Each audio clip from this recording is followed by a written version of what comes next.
Yeah.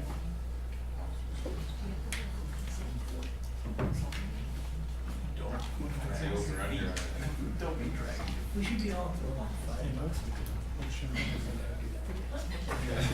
Except for he's got control, so he wouldn't be allowed to pick at a time. J2 is mine. Is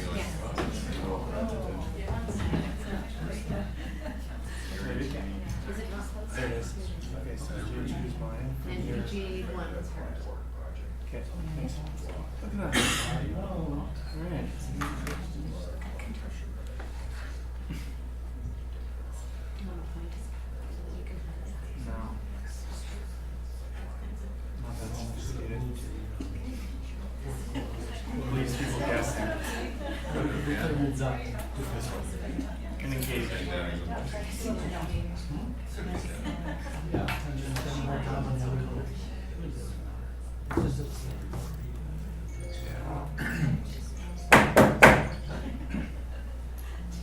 I'll call this regular meeting of Council Town of Oliver, January 27th, 2020 to order.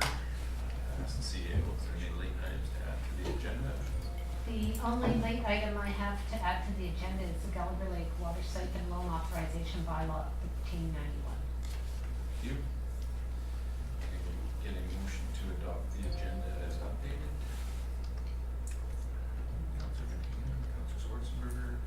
Call the question, those in favor? Opposed, motion carries.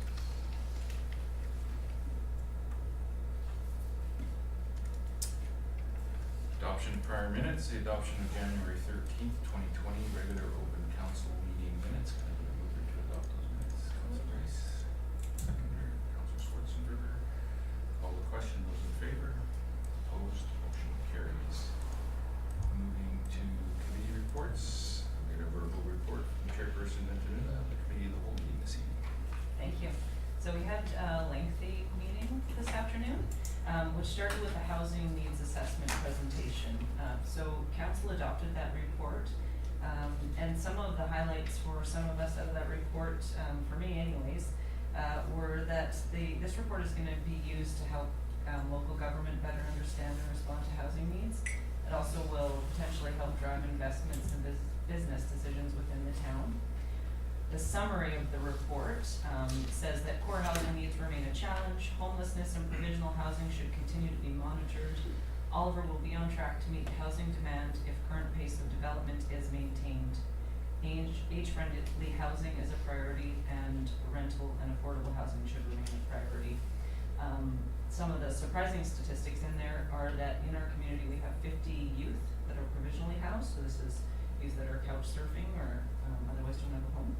And 32 to 40 people designated as homeless, so living in cars and on streets and that sort of thing. So it was a really good report, and it can be found in our committee agenda from earlier today. We went over a financial plan policy and processes. So this was a policy looking to develop a process for base budgeting. Bantered some ideas back and forth, and that'll come back at a later date. 2020 Council Policy Review. We rescinded 7 council policies and also made a motion that a presented spreadsheet will be brought back at a future committee of the whole meeting to be further dissected. That's not exactly how the motion went, but something like that. And we also had a presentation on the fourth quarter update. So some of the highlights of that were social media and engagement is up all over the board, and significant effort went into nuisance properties in the fourth quarter of last year. And that's the end of the report. Thank you, Councillor Veintimilla. Moving to water matters, the first item is the late agenda item, Gallagher Lake Water Siphon Loan Authorization Bylaw 1391 for adoption. You update us today. Thank you, Your Worship. This bylaw has received the approval of the Inspector of Municipalities on the 15th of January. And it's to authorize borrowing for the Gallagher Lake Water Siphon at a debt amount of $6,480,000. And it is now being in front of council as you can adopt it. Any questions, discussion, Council? Councillor Machial? And we need to adopt this at this time so we can start tapping into the provincial money that's what was like last time. Okay.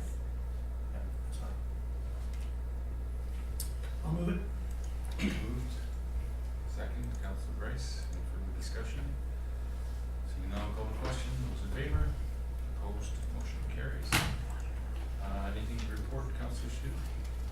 Just as that one again. Thank you. Councillor Machial? Moving to development permits, variance permits. First item on the list is development variance permits, 955 Pelican Place. Director of Development Services report is attached.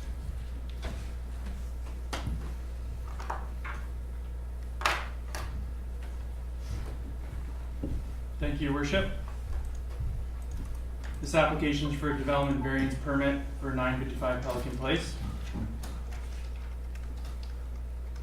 The purpose of this application is it's seeking a variance to decrease the minimum front parcel line setback from 6 meters to 3.5 meters, and to decrease the minimum rear parcel line setback from 4.5 to 1.5. And this is to facilitate the construction of a single-family dwelling at 955 Pelican Place, legally known as Lot A, District Lot 2450S, SDYD Plan KP 81095, except Plan EPP 82691. So here's the property location map. So it's in the northeast corner of the town, and it's adjacent to Tuckanuit Lake. Zoning is RS1, residential low density 1. And the OCP is also, which is LR, low density residential. So a bit of a background: on January 23rd, 2017, Council approved a variance for the subject property, which decreased the minimum required parcel depth from 27 to 15 meters, and this was to facilitate a 2-lot subdivision. In this report, the contract planner at the time stated, should Council support the proposed variance, it should be anticipated that they'll be asked to consider further variances in the future, likely as setbacks, in order to facilitate the development of a dwelling on the proposed waterfront parcel. So the applicant is proposing to construct a single-family dwelling with an attached garage and secondary suite. To facilitate the construction as proposed, 2 variances are required. So as mentioned, the front yard setback from 6 to 3.5 meters, and the rear setback from 4.5 to 1.5 meters. And there's a site plan. So as you can see, this is the area here that's reduced from 6 meters to 3.5 meters. And the front setback is only 6 meters because there is a garage that faces that. And that's to ensure that there's enough space for a vehicle to park here without hanging out onto the street. So in this case, Pelican Place is actually way back here. So there's, I believe, 3 meters or so here, and then 5 meters there, so there's enough space for vehicles to park in front of the garage without hanging out onto the street. And then in the back is the rear yard setback, so 1.5 meters proposed and 4.5 meters required. Some photos of the subject property. So the photo on the left is the east elevation of the subject property from Pelican Place, and the photo on the right is the east elevation of the subject property. The photo on the left is showing the south property line. So as you can see, this right now is a garage, and it is intended that this, because this is a separate property, that this will be demolished and a house will be built there in the near future. And then on the right is the south elevation of the subject property. So some elevations that they submitted, you can see it's a 2-story house, sort of 2.5 stories at the back side here out of the ground, but it is well under the maximum height allowed. And the floor plans, you'll see the floor area, upper floor area is approximately 2,000 square feet, and the main floor is 1,300 square feet. And there is a garage, a detached garage, and a secondary suite on the upper floor. So under the current setbacks, the front yard is actually, because the front yard has to be a street, so the front yard is the north side, which is Pelican Place, and then the rear being the south. So within that, there is a buildable footprint of approximately 1,650 square feet. Which, I mean, you could build a building within that, but it is restricted for sure, especially with the riparian area on the west side and the sewer right of way. So just a bit of a fancy drawing I did here. So on the east side, you can see all of these properties, the front parcel line is the east side, with the rear parcel line being the brown line here, which the west side along Tuckanuit Lake. Same thing with 951 Pelican Place, the front parcel line being the east side, the rear parcel line being the west side, and then the interior lines being the south and the north. But when this was subdivided, it basically created a narrow footprint in that the north side had to be treated as the front yard setback, and the south side as the rear, and then the sides being Tuckanuit.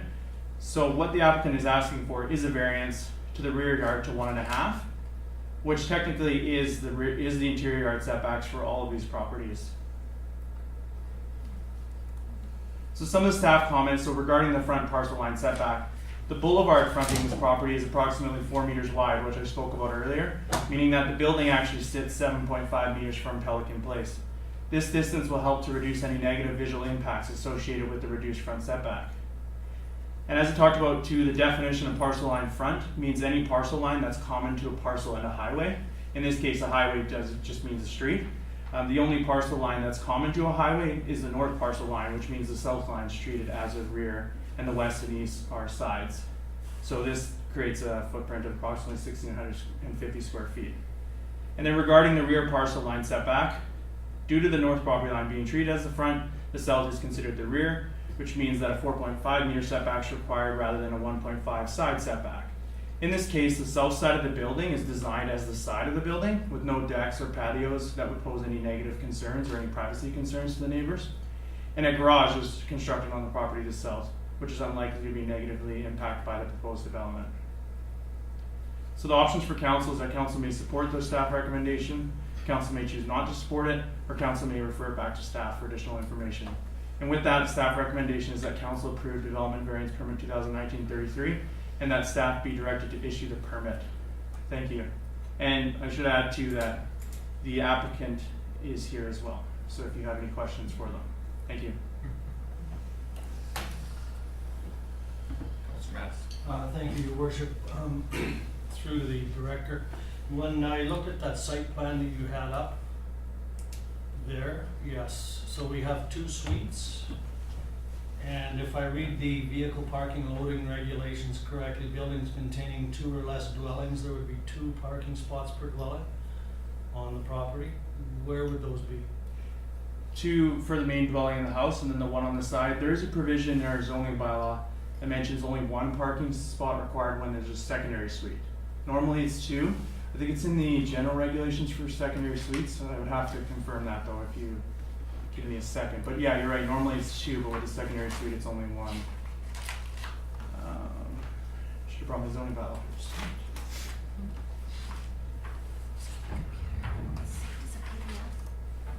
Any other questions while we do this one? Councillor Veintimilla. I don't have another question, but my question is going to be around parking as well. I don't have an additional question, but mine was gonna be around parking as well, because the only, remembering back to a couple of years ago when those lots were subdivided, that seemed to be a concern in the neighborhood, and then of all of the comments that we received, the only one that had any written, description attached to it was around parking concerns, so just gonna ask you to elaborate what you are going to do. Sure.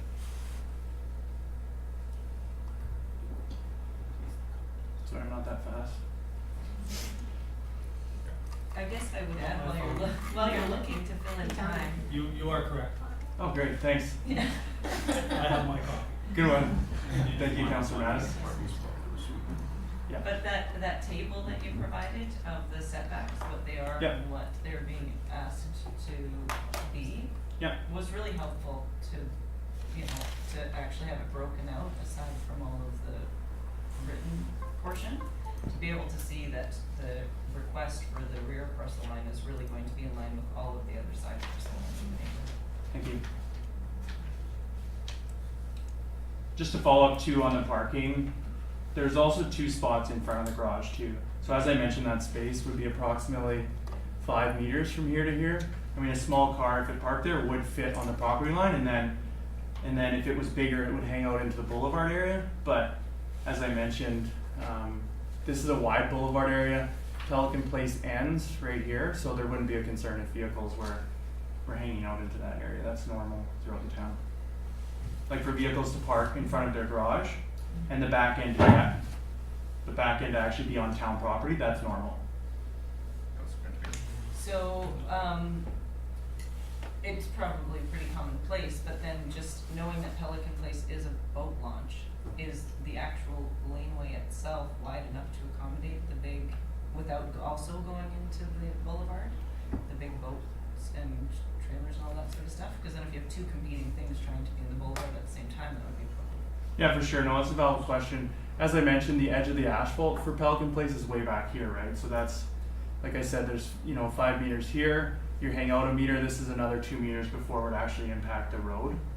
Cause I assume that people that are using the boat launch are using the road, right, so. Councillor Grace? Thank you, Your Worship. Isn't it actually a dedicated boat launch, or are people just It's- using? Yeah. Public access. Public access. Mr. Reese, I have a question. I've never seen a sign that said it was boat launch. I was just curious. I've been a resident for about a year. And there's a no parking sign there. I guess I was just trying, because I'm new, my name's Catherine, I'm from Louis. I'm new to the area. So I was just interested in, because I ride my bike past there and I've never seen, just curious why it's not, most of the times when you have a boat launch, they have a sign, so I'm just curious, is that something?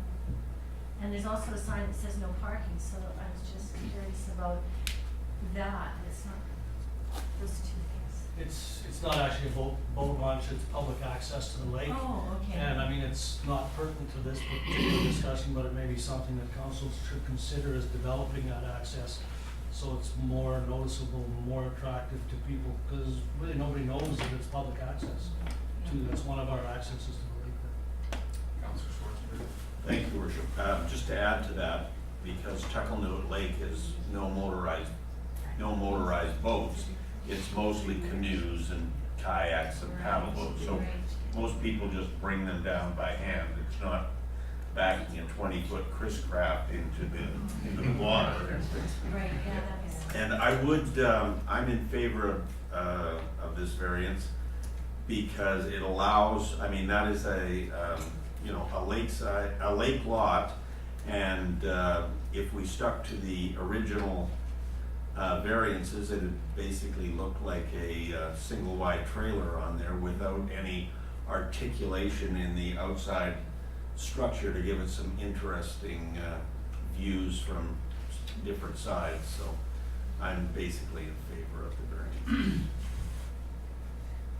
Councillor Veintimilla? So I'll just move that council approve development permit with variances number 2019-032, and that staff is directed to issue the permit. I'll second. Seconded by Councillor Schwarzenberg. Sorry, that was an incorrect reference to, Zero you said zero, yeah, you said development permit with variances. For Yeah. 032, this is for 955 Pelican Place. Okay, so then I change my motion to say that council approve development variance permit 2019-033, and that staff be directed to issue the permit. And I will second the change. Thank you. Seconded by Councillor Schwarzenberg. Any further discussion, comments? I'll call the question. Those in favor? Opposed? Motion carries. Moving to the second item on our list, development permit variances to 5 Maple Avenue. Director of Development Services report is attached. The one that I just tried to move. Thank you, Your Worship. This application is for development variance permit number 2019-032 for 225 Maple Avenue. This application is seeking approval for an industrial development permit in order to construct a 970 square meter warehouse building at 225 Maple Avenue, legally known as Lot 11, District Lot 2450S, SDYD Plan KAP 92224. The proponent is also seeking a variance to decrease the minimum off-street parking spaces from 10 to 6, and to decrease the minimum setback for an interior side parcel line from 3 to 1.5 meters. This is a property location map. It's in the southeast corner of town, just off of Sawmill Road in the newer industrial area on Maple Ave. The zoning is industrial, and the OCP is industrial. So they're proposing to construct 970 square meter metal storage warehouse building for the storage of farm and winery products. So as mentioned, it's located within the industrial development permit area of the OCP and requires approval for the design and to address landscaping requirements.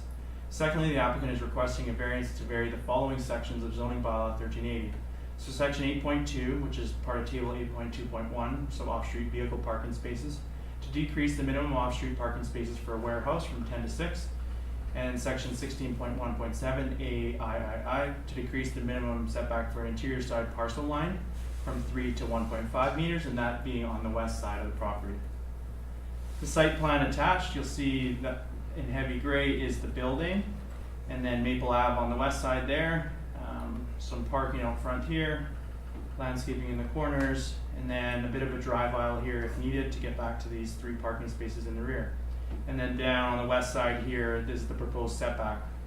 It's 1 meter proposed and 3 meters required. Some photos of the subject property. On the left is the north elevation, and on the right, the north elevation showing the west property line. So you'll see right now it's next to a business that's doing, they do storage for sea cans, rent all the storage spaces. On the left of this picture is the south elevation, so looking to the north, and then on the right is the south elevation showing the west property line. So this is the side that would have the variance from 3 to 1.5. And these are the proposed elevations. So a simple building, industrial building, with some trim, sagebrush tan colored, a door in the front which sort of has a presence to the street, and then a garage door that the idea is they drive in there to unload and go right inside. In the landscape plan attached, it is minimal landscaping, but it is an industrial area, so this bit of landscaping here should add some aesthetics to the proposal. Some of the staff comments regarding the parking spaces. The proposed building will be used for storage only. No employees will work at that location unless they're there dropping off or picking up items. So this means that the parking spaces will remain empty the majority of the time. Reducing the minimum required parking spaces allows the developer to maximize storage space in an area that's zoned appropriately. So the building is large, but it is, staff's opinion is that it's better suited here rather than in an agricultural area, and if they need the space, they need the space. So to decrease the minimum setback for interior side parcel line from 3 to 1.5 meters, just regarding that variance, reducing the setback on the west side enables a drive aisle to be created on the east side to access parking spaces at the rear of the property. This could not be achieved by centering the building, so if they centered the building, they would meet the setbacks on both sides, but rather they just pull the building a little bit to the west, and then it allows at least a 3 meter, 10-foot area back there if they ever need to get back there to park, or if a future building needs to park back there, there is that option. The property to the west is currently being utilized as a metal storage container business. There's no residences on this property, so for these reasons, impact to the neighbor of a reduced setback is minimal. The proposed development meets the intent of the industrial DP area as highlighted below. The warehouse building is modest in height, features sagebrush tan metal siding, and will blend in well with the neighborhood as it continues to develop.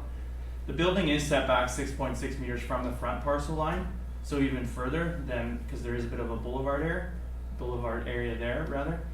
And there is some landscaping in each corner, which will create an aesthetically pleasing connection to the street. The front of the building has a pedestrian and vehicle entry facing the street, creating an inviting appearance. The building is not fenced in and uninviting.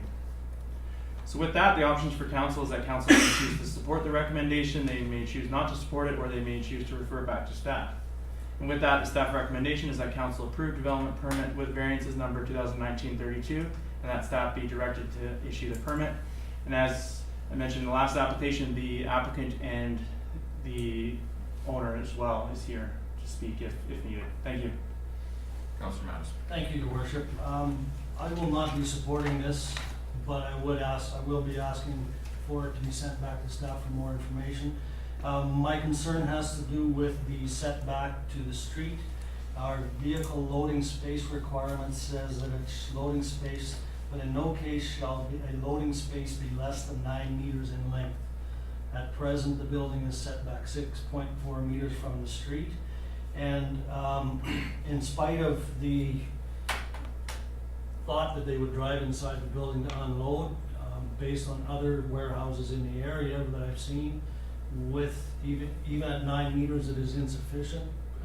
When there's a semi-trailer there, they are out into the street. They're using it, and it's very clear that access to any loading area shall be provided on site or from a lane abutting the parcel and arranged such that no backing or turning movement of the vehicles going to or from the parcel causes interference with traffic on the abutting highways. This only applies to any new construction and or redevelopment of a site. So I have no issue with the variances as they're requested, but this is our only opportunity to get the other part right. If this is approved, then they would be allowed to move ahead with this development, when in fact there should be a third variance request at the very least, or the plan should be redrawn to accommodate our parking or our vehicle loading and unloading requirements. So that's why I would be suggesting it be sent back to staff for further information and change. Councillor Schwarzenberger? Thank you, Worship. First of all, through the chair to the Director of Development Services, this building is not more than the site coverage allowance, no? And I understand Councillor Mattis's argument. However, I think those arguments are based on when there's a loading dock, where this doesn't have a loading dock. It's just got a single garage that you would drive up to and drive into. So, how big is the boulevard between the front property line and the road, if I may ask? 5.5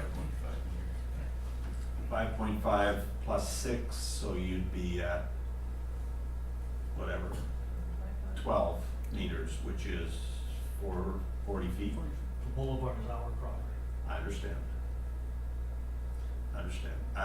Again, I would agree if it was designed as a loading dock, but as it's a level front entrance, I'm not worried about that. I would suggest it's the only loading and unloading area for the design, so according to our bylaw, there's a requirement. And to not have that requirement requires another variance, or to come back to council as part of this variance request. Councillor Veintimilla? I was just gonna say the applicant had their hand up, so. I can comment a little bit further, Your Worship. So the applicant has stated that their intention is for 1 and 3 ton trucks to come in, and they would use that to go in and out the doors. That's the whole point of the garage doors, is so that vehicles can go in there and unload and then come out. And if there was a semi one day that came by, I mean, there's enough room in the boulevard that they could just pull over and unload. I think that the loading space is adequate within the building for their purposes. Councillor Mattis? Again, we've had this problems before when the Burrowing Owl warehouse was built, and I have a business down in that area that I'm at all the time, and there are 45-foot trailers out into the street. And our 9 meter is 30 feet, 5 meters is another 15 feet. When you have a 65-foot trailer, even with our boulevard, they stick out into the street. This is our one chance to get it right. And there's no guarantee down the road that the use won't change.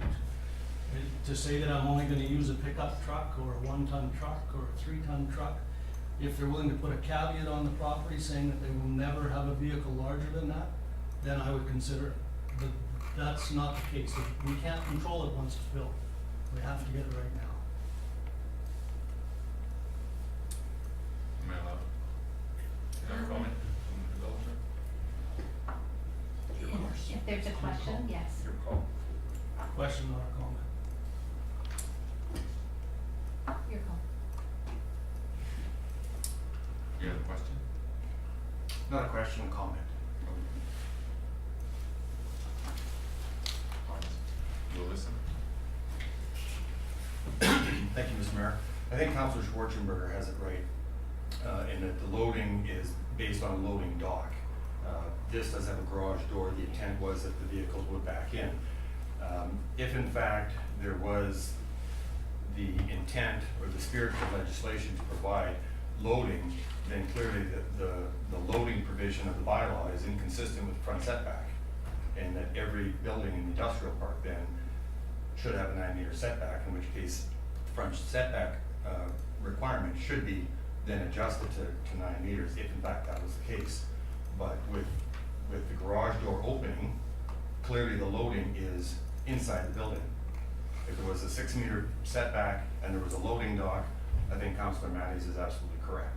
The intent is to back into a loading space and you don't have that 9 meters. That's not the intention here. And up until now when Councillor Mattis pointed that out, I had never considered that as a remote option. The vehicles will back into that site, into the inside of the garage. there's likely gonna be a forklift parked inside, they'll unload or load or whatever they're doing, and the vehicle would head out, so, you know, certainly that has been the intention all along, that the loading would be through the garage doors and into the building. Councillor Madison? Again, I say there's no guarantee of that in the future.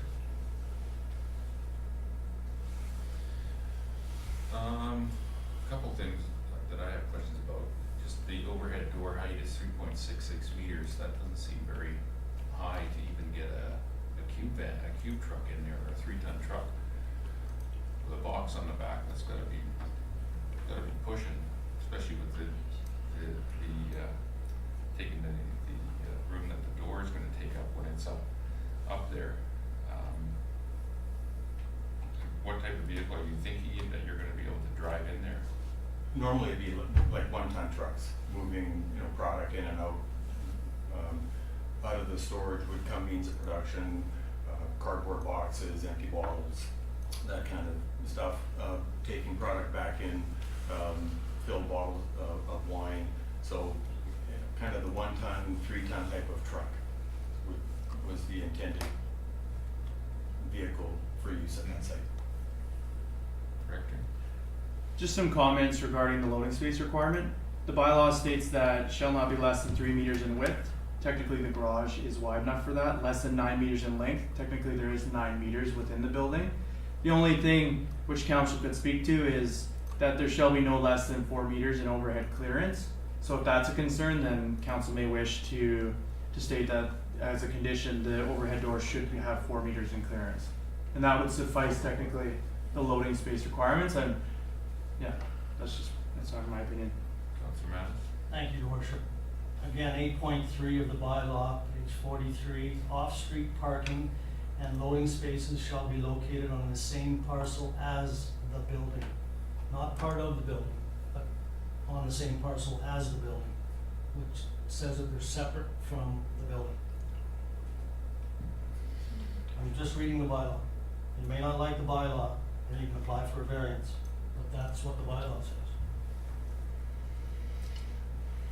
Did have one other concern, and it is with the boulevard. Just wondering what the treatment is going to be for the boulevard, and assuming it's going to be paved.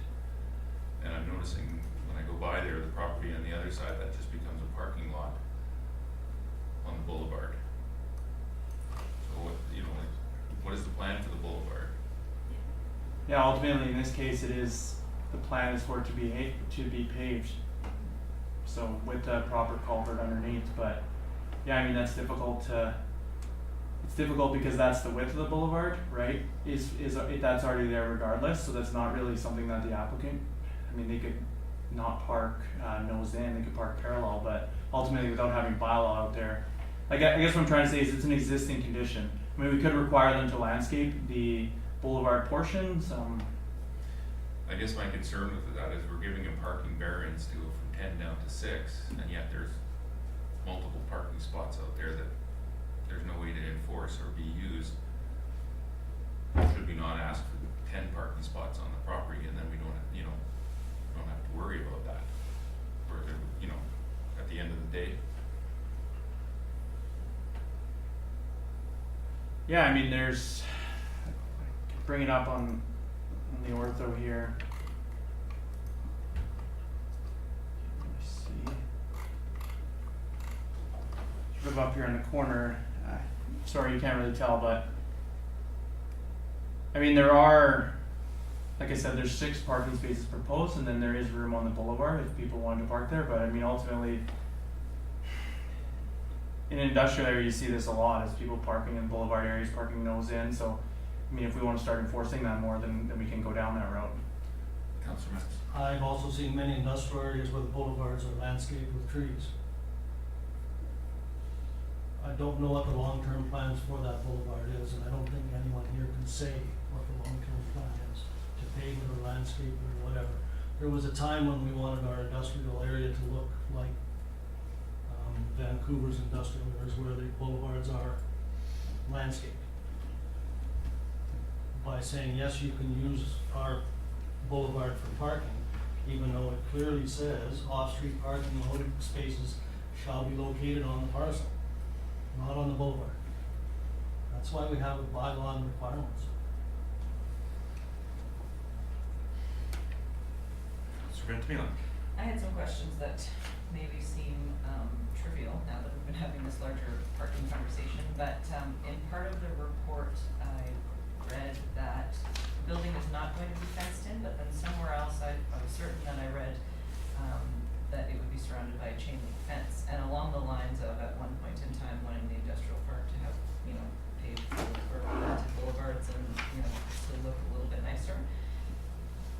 In previous applications in this zone, we've looked at things all the way down to the color of the fencing. So that just wasn't mentioned in there, and I wanted to know if there was any clarification.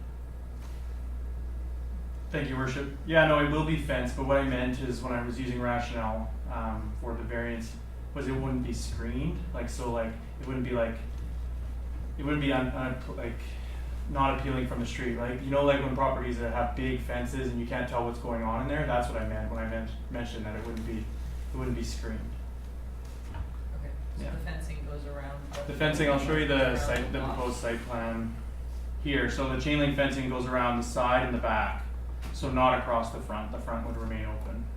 Okay, and if I may, with one more follow-up that was also smaller in nature. On the actual drawing, it shows a paved driveway, and I was wondering what was the material that was gonna be used on the rest of the parking and drive lane down the side? Because it just specifically says paved driveway, but it doesn't say about anything else. Your Worship, the south portion here says gravel. That may actually be a better question for the applicant as to what they're planning to do with the non-paved portions of the property. If you may. So, can I answer? Yeah. Yeah. On the front, it's going to be asphalt. At the back, where there's parking spot, asphalt. On the 1.5 variance, 1.5 meter there on the west side, it will be some secondary asphalt that's compacted, Feelings? and then asphalt on the top there as well. So around. Yeah. Councillor Madison. So on the basis of what I put forward, I would make the motion that council refer back to staff with further information. I think there's some problems to be solved here.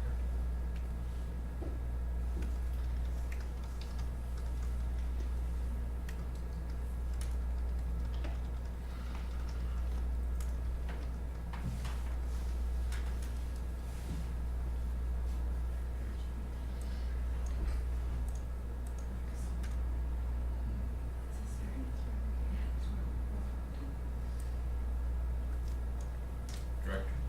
Thank you, Worship. I think it'd be helpful to, if council gave staff a bit of direction on how we want to go with the industrial area in terms of the boulevard areas. That would be also helpful if that motion was to be approved by Councillor Mattis. Yeah, I personally would like, that was something that jumped into my mind when I went and drove around there. I just thought this is just a way, with all due respect, this just seems to be a way to get around having parking on the property. Because that area will end up getting used for property if we don't do anything with it, especially if we just pave it. I definitely would want the overhead door increased, and I do have one question just about, it seems like a lot of work to me to create what's being created there, to be able to drive down the side and have parking at the back. There's not enough room to move a big truck through the overhead door at the back and move around back there. So I'm just wondering, like, why we're creating this space. If you push the whole building back, you would be able to have the parking spots that you need, and you would also have meet the condition of the 9 meters in front of the overhead door.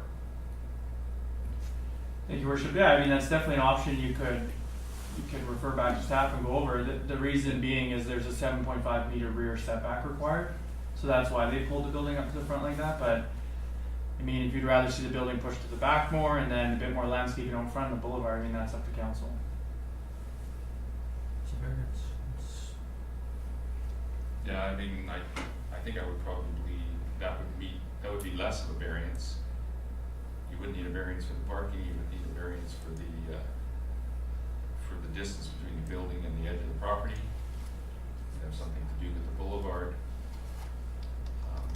And you get your 10 parking spots, and all you're looking at is a variance for a setback. It might be something that might be workable. Councillor Veintimilla.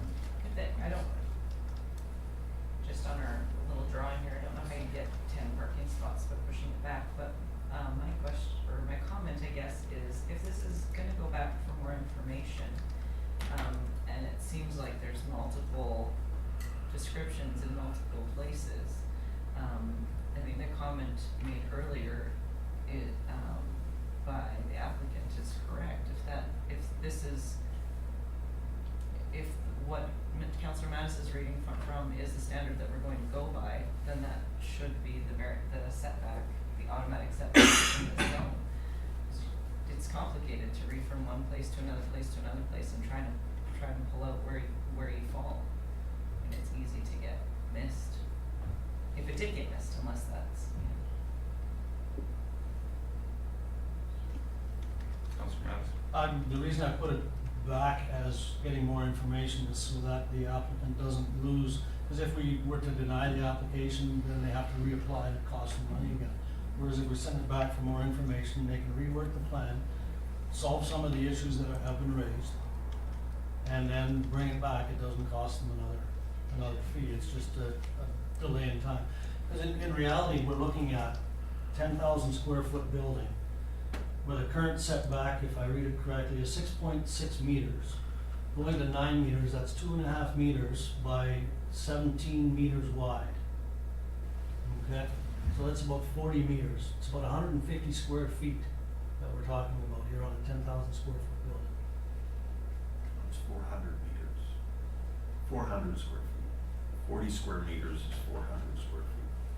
Okay, my mistake.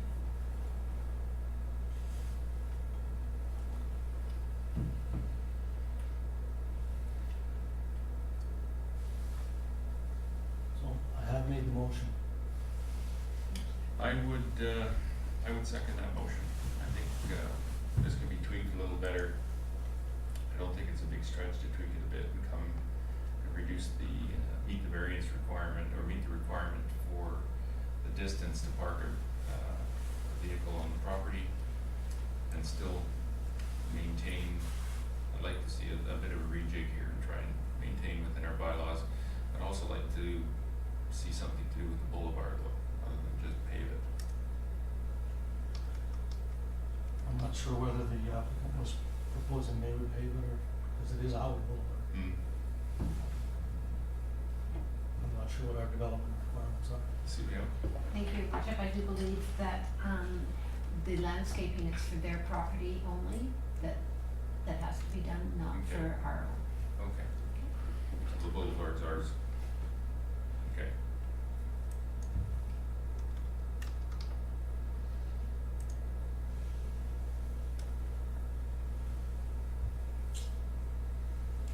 Councillor Veintimilla? So I'm sure this is in what's gonna come back potentially with more information, but if we could have a breakdown of what's what in the zoning and in the setbacks and in all of the different things that have been referenced and what, I mean, how do you know what takes precedent in which area, on which parcel?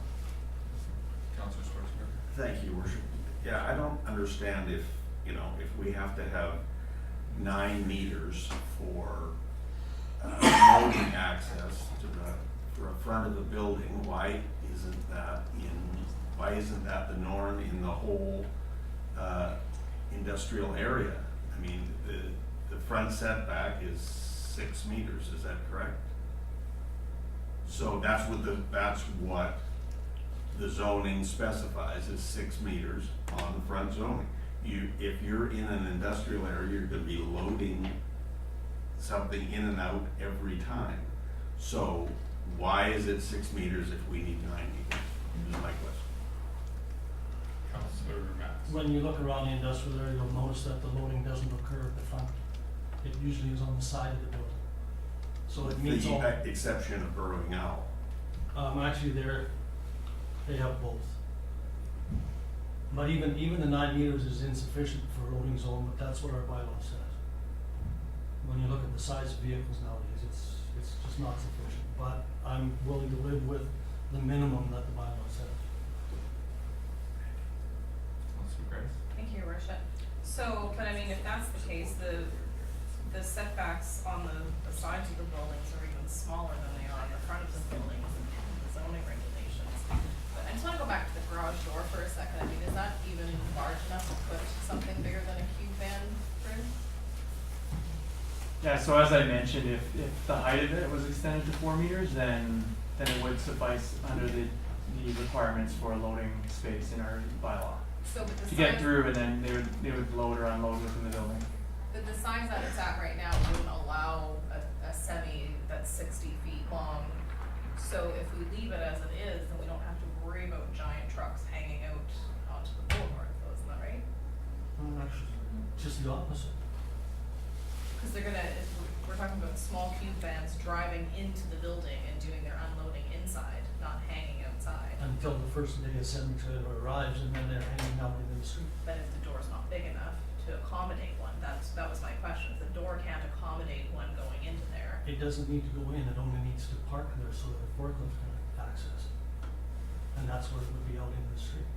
what's That's, a loading dock thing? That there's no loading dock there, like it's just a ground level garage. that's why we have forklifts.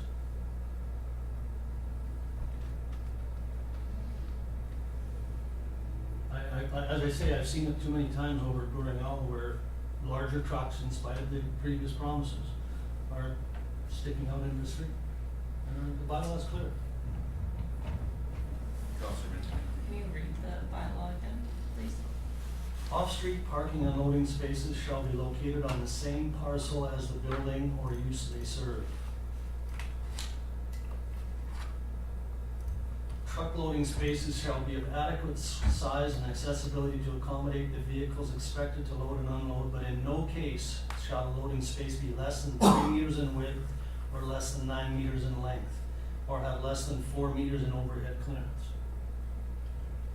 Access to any loading area shall be provided on-site or from a lane abutting the parcel and arranged such that no backing or turning movement of the vehicles going to or from the parcel causes interference with traffic on the highways. Councillor Veintimilla? So, but back to the plan, then according to this plan, they're not suggesting that they're not asking for loading space. All the plan says is paved driveway. So, I think you could argue that bylaw doesn't apply. Because nowhere on it does it say loading zone, loading dock, loading anything, it just says paved driveway.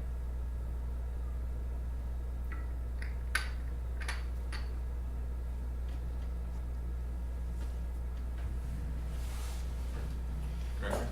Yeah, so just to reiterate it, the solution to the loading question as outlined here in section, it's up there on the board for you, point 3, as Councillor Mattis was saying, it shall be no less than 3 meters in width. Well, when we go back to the plan, it's difficult to see, but the proposed door here is 3.3. Yeah. But not high enough. No, the width of it rather, Yeah, it's 3.3. which is the minimum of 3, in width. It shall not be less than 9 meters in length. Well, there's plenty of meters to turn around inside the building and to park a space inside the building. And the overhead door here, it says 3.66. So the owner could be commendable to increase the height of that door, and then that would suffice the loading space issues with this development. I think the question is whether what council's direction is on the development permit side of things and the boulevard area is something that I'm sort of wondering, but the loading space requirements could be met according to the bylaw as long as the height of the door is increased. Councillor Veintimilla? So that's like a fairly easy fix without knowing what that actually entails. And the boulevard portion is separate anyway, and we could discuss that, it would like bring that back to a different meeting, different time for a larger discussion. Because this area is really just starting to be built out, so if we're going to want some sort of cohesive plan, now's a good time to plan it. For sure.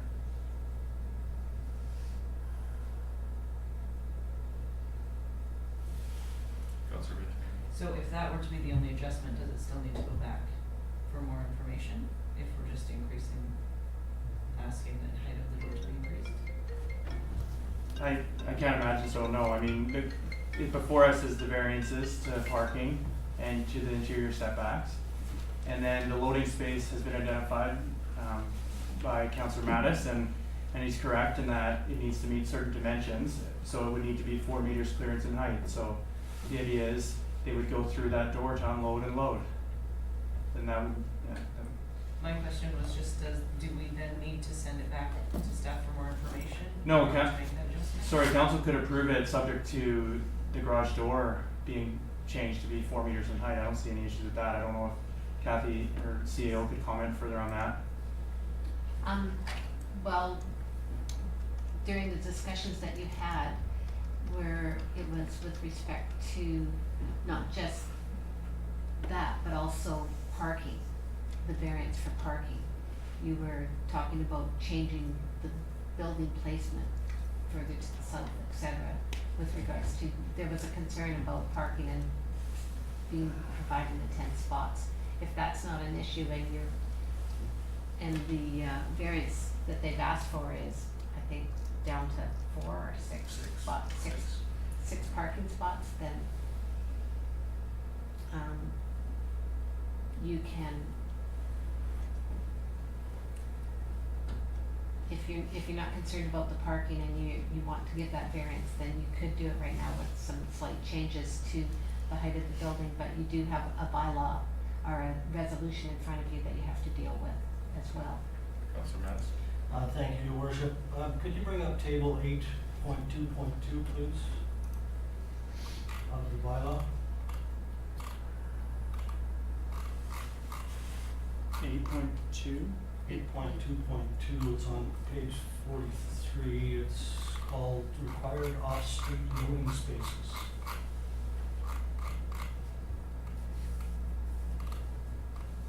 Yeah. So there is a requirement for off-street loading spaces, Correct. 1 per 1,900 square meters of gross floor area. And then the next thing says off-street parking loading spaces shall be located on the parcel as the building, not in the building, but on the parcel. There, Okay, and that goes on further to give the dimensions that are required, 9 meters by 3 meters by 4 meters high. Correct, yeah. I think at the face of reading that sentence, it shall be located on the same parcel as the building they serve. It is on the same parcel. Right? That's at least my interpretation of it. It is on the same parcel that it serves. It does not say that it can't be within a building. Unless I'm missing something. Well, I think the intent of the bylaw was to have it on the parcel, not inside the building. I think as a planner that you would understand that. CAO. Rarely do we put parking stalls inside buildings unless we're building parkade. Similar with loading areas. CEO. I'm not sure if we can come to a close on this situation at this point in time, so I don't know if you want to just proceed with dealing with the motion that's there.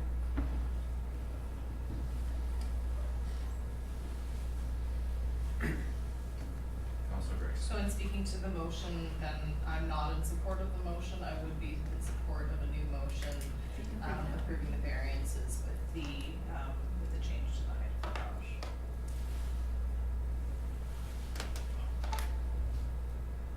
And in speaking to the parking, I'm fine with the parking variance. I think it's kind of good for a storage building.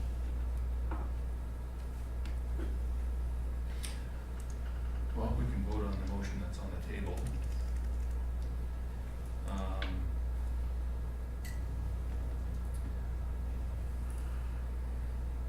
I make one comment before we vote, just that I'm going to vote in favor of the motion. I think it works the way it is, but I have a feeling ask the applicant that it was designed that way because of the variance at the back of the building. I think if you were able to take and build a building closer to the property, a lot of those other things would just fall in place. You wouldn't have needed the parking variance, perhaps. Maybe you would have built a bigger building there, I'm not sure. But if you had gone after that variance as opposed to some of the other variances, a lot of the other things would have fallen in place. And that's where I think that I would have preferred to see this type of building located on the property just further back, giving more room at the front and not requiring or the, like seeing the boulevard as an opportunity for parking spaces there, which I see is happening, and that's the thing that I raised as a question when I went out there and actually had a look at it. Well, here's a parking space, there's 3 cars parked in the boulevard there. So if you have adequate spaces on your property, there will be less appetite to park in the boulevard. So that's why I would vote for more information, and the information would get more feedback on moving the building back, which would accommodate a lot of things. If there are no more comments, questions, then we can vote. Those in favor? Opposed?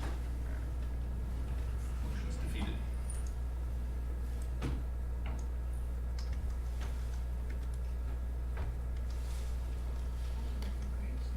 Councillor Rice? So if I may then, I'm just looking for the original proposed motion. So I would move then the council approve development permit with variances number 2019-32. And just so I can get the wording right, that the garage door height be increased to 4 meters. With the condition that, so with very simple, with the condition that, no, up here, just after this number, after the number, thank you. With the condition that the garage door height be increased to 4 meters. Is that correct? Yes.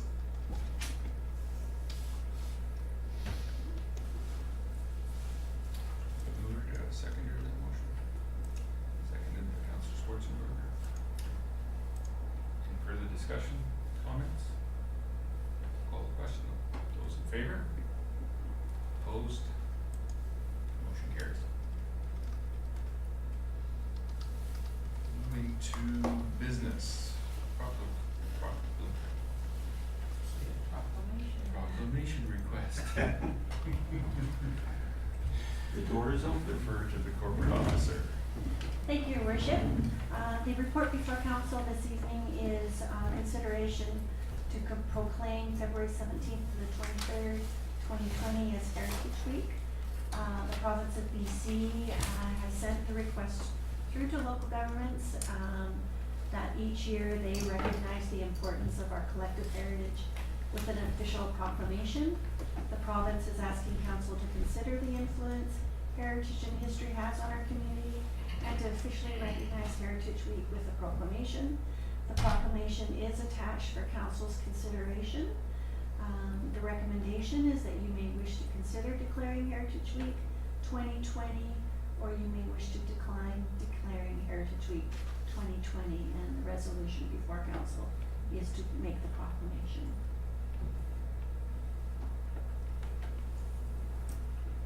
Any comments, questions?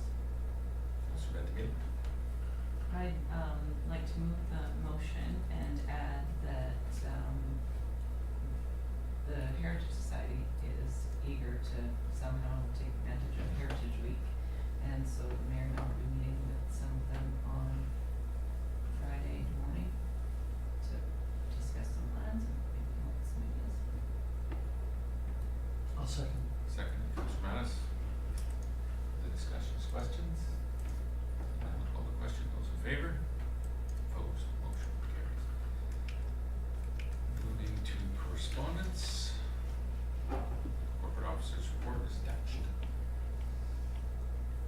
Thank you, Your Worship.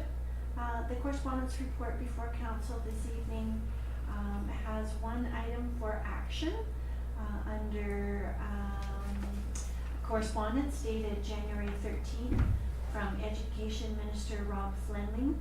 He is launching the 2020 Premier Awards for Excellence in Education. There are a resolution or a recommendation before council to promote the 2020 Premier's Awards for Excellence in Education through its social media, or you may wish to receive and file. The correspondence is attached for your information.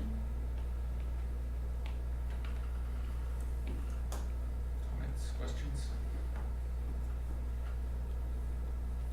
Councillor Grace? Thank you, Worship. I move the recommendation that council promote the 2020 Premier's Award for Excellence in Education through social media, and just encourage anyone at home that's listening to nominate a teacher or educator. That's all. I'll second. Second, Councillor Schwarzenberger. Any further comments, questions? Call the question, those in favor? Opposed, motion carries.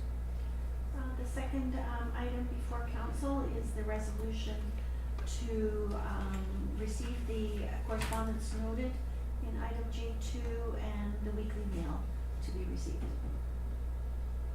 I move to receive. Councillor Grace, seconded by Councillor Schwarzenberger. Call the question, those in favor? Opposed, motion carries. Moving to reports, we have the 2019 building permit summer report, annual building report for 2019. I'll move proceed. Move C, Councillor Mattis, seconded Councillor Schwarzenberger. Any comments, questions? I just had a comment about the new format. It might take a while to get used to the new format. I don't know about anybody else, but it took me a few times working through to figure out what was what and what it all meant. This is a year-to-date summary. Oh, is It's that, full year. is Yeah, that why? it's the whole year. Okay. It's full year summary. And maybe that's why it was a That's little why more. different format. Okay, good. I look forward to next month then. Get back to the old way. Call the question. For receipt, those in favor? Opposed, motion carries. Council report, Councillor Grace. Thank you, Worship. Friday, January 17th, I attended Council Strategic Planning Workshop. Monday, January 20th, an Alder Parks and Rec Society meeting, and a couple notes on that. The Sport Court Fundraising Committee has been making a huge effort to raise funds prior to looking to taxpayers' money through the RDOS in town to cover costs and upgrades, and have already raised over $12,000, so their efforts and hard work is appreciated. The Parks Rec manager has noted that based on a conversation with the Honorable Selena Robinson, the likelihood for the request of the infrastructure grant, which they received an overwhelming number of grants. It looks like Oliver is not likely to receive funding for this full-scale arena renovation from the province. So all further decisions on that funding would be made through the federal infrastructure minister. So there's some tough decisions ahead as to whether to continue to make small repairs to the arena or go for a large full-scale renovation. A grant and aid was approved for School District 53 for the use of the hall for a fundraiser for the grade 7 year-end trip. They haven't done this for quite a long time, so all of the schools that feed into SOSS will be going to the Garden Lake Bible Camp later this year, so that's quite exciting. And then Friday, January 28th, I attended a soup and sandwich fundraiser at the Oliver Masonic Lodge, and funds are going to their SOSS bursary. And that's in the report. Councillor Grace, Councillor Schwarzenberger. Thank you, Your Worship. Friday the 17th, I also attended the strategic planning workshop with the rest of council. And later that day, we all attended the OIB meeting at the invitation of Chief Lloyd. That's it. Thank you, Councillor Schwarzenberger. Councillor Mattis. Thank you, Worship. January 15th, it was another strategic planning session at the Okanagan Regional Library, so I had a little experience before I attended the one with the rest of council on the 17th. And as well, the joint council OIB meeting. And then on January 20th was the tour of the new reception area up at the hospital. Councillor Veintimilla. Thanks, Councillor Mattis. Okay, I feel like I'm gonna repeat a lot of what has been said.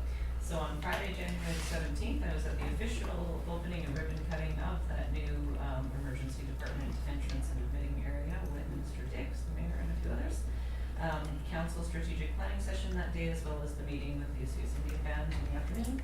Monday, January the 20th, I went on a tour of that new fancy emergency department entrance with most of council and others as well. Wednesday, January the 22nd, I was at a South Okanagan Immigrant and Community Services Board meeting. We have those monthly in Pelican. Thursday, January the 23rd, was Regional District Board Day.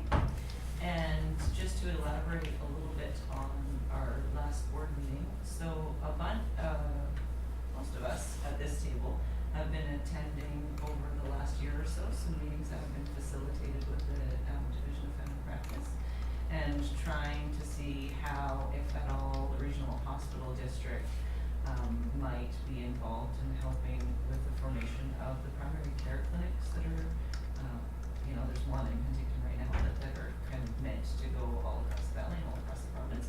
So we had a presentation on Thursday from the Division of Family Practice, and some pretty good conversation at the Health District meeting, which will continue in the next, in the coming months, to see if the hospital district, if there's any appetite, and if it's even something that's doable, but how we might participate in the creation of those, so that we can make sure that all of our communities receive sort of equal treatment, or have the same opportunity kind of all around the district.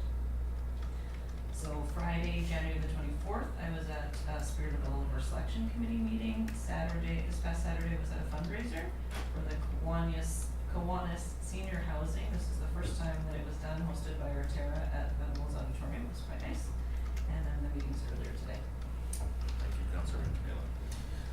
I won't repeat what hasn't been said, so, couple things that I'm continuing to communicate with Richard Canning. He is working hard and hopeful that we will get some meetings with Catherine McKenna and Jagmeet Singh regarding the irrigation canal. He continues to feel optimistic that we are going to get some traction, so hopefully we will. And one thing I did attend was the Oliver Healthy Living Coalition. I did pass this out to council, small steps for big changes about pre-diabetes. Very informative, hour and a half, learning that a lot of people, most people that have pre-diabetes have no idea they have pre-diabetes, and if they were to make sure that they get checked for that, and got into the program, this Small Steps for Big Changes, which is taking off very well in Kelowna, and they're trying to, UBCO and Interior Health are trying to partner with Parks and Recreation to bring the same program here into our community, which involves a 30-month membership in the weight room exercise area, counseling. It's a program that's designed to get people involved, but to keep them involved, and when they're not sort of scheduling meetings and stuff like that. There's 6 counseling sessions. They try to take you off support and get you working on the program yourself and seeing the results. Pre-diabetes or diabetes is a problem that nobody's really paying a lot of attention to until you're full-blown diabetes. And that is one of the diseases that affects people later in age, or people that are perhaps not unhealthy, that they can change their lifestyle, they can make a significant impact in reducing that pre-diabetes developing into diabetes. That's it. Our next meeting is tomorrow, budget deliberations, 29th if we need them, and our next regular council meeting is on February the 10th. Acting mayor schedule for January and February is Councillor Schwarzenberger. And any public with questions? None.